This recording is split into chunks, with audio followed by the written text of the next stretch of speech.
So today we're gonna use an outlet cutter for our outlets. 2 3/8. Here we go. We're gonna cut it.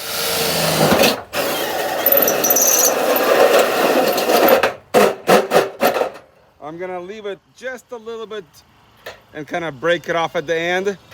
That will help me make sure it's secure. I don't like cutting because look at all that junk right there. It's not my favorite. The next thing I'm gonna do is I'm gonna put outlet glue right here. I wanna make sure it's really in there. And I don't have my hammer. And that's it. Kinda